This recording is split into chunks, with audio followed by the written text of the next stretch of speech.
This next video is an excerpt of a conversation I had with Daniel Huff, a colleague of mine here at Carolina and one of our choral conductors, regarding his approach to the rehearsal process.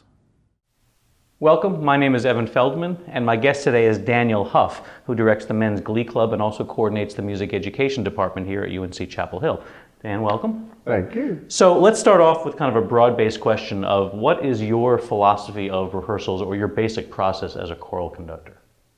Well, I guess the way I approach the process of rehearsing is that as much as possible it should be a musical experience in and of its own right.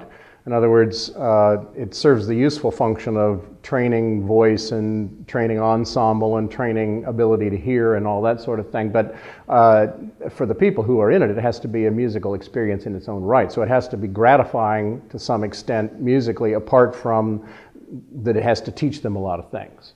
So I guess the way I would approach this, or the best way I could summarize my own personal philosophy, is that my view is that this would be a chance for people to make music on a fairly extensive basis, on a fairly regular basis, with people who share a set of goals and a set of means, and it's my job to try and bring all of that together around a certain body of material, which I would intend to perform at a later point. So what would be kind of the basic process when there are notes and rhythms to be learned and text to be learned, that you combine those two seemingly opposite goals of the practical and the musical, essentially? Well, I typically start at tempo. I'm not a big believer in having to learn something twice. So I would typically start at the tempo I want it to be performed, as long as it doesn't crash and burn under its own weight. I typically would begin with some kind of a common aspect of the music to be performed. So for instance, if everybody has a particular figure or a particular motif or a particular melody or a particular problem of any sort, then that's what I rehearse first, and that's where I begin. So I may not necessarily start at the very beginning just because the musical says you have to start at the very beginning. I might start at the end and learn something which goes together quickly, so that the people who are singing get a quick grasp of the style, so that they begin to assimilate and learn how to read the composer's language, the composer's harmonic and melodic and so on language.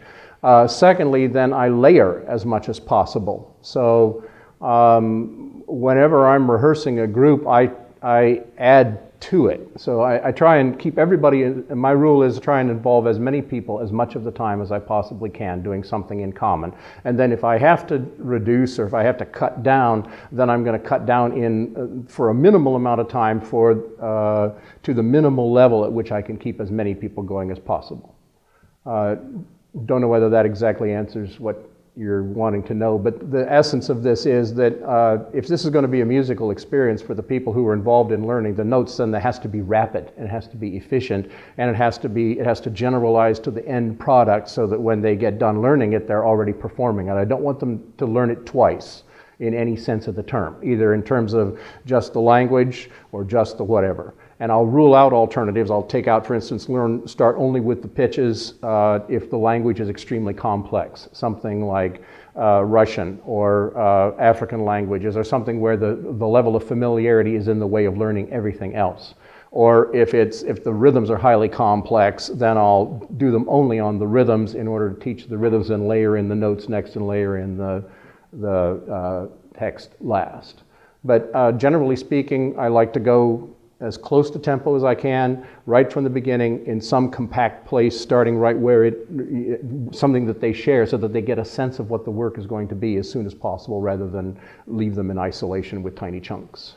Great, so what you can see is sort of the consistency of this macro, micro, macro process that we've talked about as it kind of realizes itself through different sorts of conducting techniques. More on that in other videos.